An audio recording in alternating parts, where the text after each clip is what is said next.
We spoke about bio-individuality, which means that everyone kind of requires different foods and different, maybe nuanced lifestyle factors that suit their bodies the best, whether their goals are weight loss or weight gain.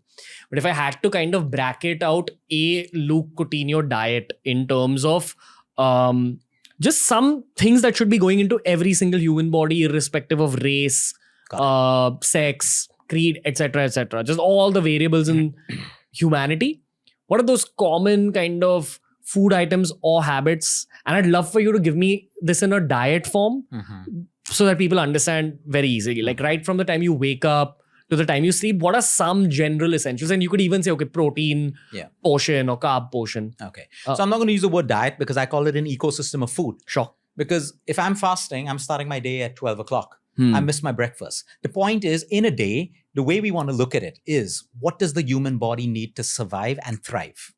Whether I'm having breakfast or not, whether I'm having dinner or not. As long as I give my body these micronutrients, it's happy, it's going to protect us, its intelligence is going to be trained well to protect us and keep us surviving. So I need colors. Colors. Where will I get colors? Fruits and vegetables. Again, quality and quantity is everything. Bio-individual. I can't give you a portion size. Do fruit and vegetable peels contain a lot of... Absolutely. Absolutely. But again, I want to know my source. If I'm going to eat peels, okay, if I have cancer, I'm not going to do peels because if there are pesticides, infection. If I am supporting ethical farming and getting my fruits and vegetables, I'm going to have the peel. I'm definitely going to have the peel. So again, there's always that to look at, quality and quantity. So I can get all of my colors, which are my polyphenols, my flavonoids, my anthocyanins, which the human brain, body, everything needs from my fruits, from my vegetables, from my nuts, and from my seeds. I don't have to go expensive on this. Simple watermelon seeds, which are cheap, can give me that. Flax seeds. And then we can go expensive with Brazil nuts and all. But I'm saying you take nuts and seeds. Can I get a portion of that? My good fats. Is it coming from one saturated source like a coconut oil or a pure ghee or an avocado oil? And my polyunsaturated, which I will find if I'm having 2 meals out of my home. You'll have enough of the polyunsaturated. And my monounsaturateds, which are my olive oils. Okay, fantastic for my brain, everything, immunity. So I want my fats. Now my proteins, if you're vegetarian, you're going to get it from your legumes, you're going to get it from your lentils, you're going to get it from your nuts and your seeds, and your dairy, which is ethical and hopefully ethical because you don't want all the estrogen and the hormones in it. If I'm non-vegetarian, I'm going to get it from my ethically sourced meats, my fish, my eggs. That's what I'm looking at this way. Now, my fiber is going to come from my vegetables and my fruits. My protein from those sources. My carbohydrates, can I have it? Absolutely, yes. It comes from my whole grains. My ancient grains, like my amaranths, my jowar, my bajras. Wheat suits you, go ahead and do it. Like wheat doesn't suit me, it makes me more hungry. Okay, because of the gliadin and the opiate receptors. But for some people, it's great. Is it true that soil quality, especially in India, is depleted so much that the wheat we consume today is... Absolutely. Okay. All over the world. Everything, not just world. wheat. Even spinach. If you say, oh, wow, I'm getting X amount of iron in the spinach, make it half. And this is because of pollution. Soil depletion. It's because of the overuse of land.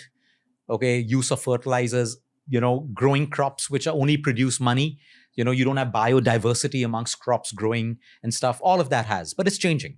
And soil can change if people change the way they farm. So that can change and that will boost nutrients automatically in the foods that we eat. Okay. So these are the things. This is what I want. I want hydration. I want my water coming in.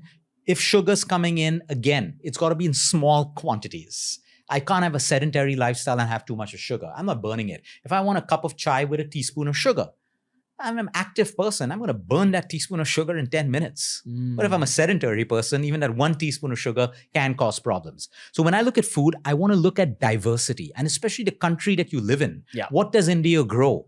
Okay, so if it's growing mangoes in summer, it's a great fruit for you in the summer. But now people hold on to mangoes and freeze it and they want to have it through the winters. The point is you can do it, but it was as nutritious as the time it was grown for you. So this is what a diet should look for all of us. Now, break it down to your bio-individuality, but most people are only going on macros. Low protein, low carb, high carb. Talk about micro deficiencies. And that is where your colors and everything that we spoke about comes in. And all the foods I mentioned, now you can extract superfoods. So pure ghee, saturated fat, superfood. Coconut oil, pure is a saturated fat. It's a superfood. Okay, your moringas, your green leafy vegetables, superfood again. Your pistachios, nut family, superfood again. So a superfood is a superfood when it has micronutrients at a high level and that can suffice different functions in the human body. Mr. Luke Coutinho, we're at the end of this episode. Thank you. Thank you. we have to move into a much heavier episode. That's why I'm not going to give an all-out conclusion on this one. All I'll say is health and diet and movement. These are subjects that you need to keep revisiting over the course of your life, because I'm sure you're one of the world's most renowned health professionals, and even you're a lifelong learner. Yeah. Even you revisit concepts that you studied, say in your 20s or in your early 30s. Yeah, and we're constantly learning. Yeah. Because I may say pistachios are great, but then sometimes we learn that too much of it for this particular patient is not a good thing because it's got zeaxanthin and it doesn't go well with your drug. So we are always learning. Learning. Yeah. Yeah. But in saying that, physical health is governed by some mathematical flag posts as well. And people need to learn the math early on. And of course, the math is different for everyone's bodies. Yeah. But you've got to keep experimenting with the healthy foods and figure out what works for you. Absolutely. Maybe bio-individuality is the theme of this particular episode.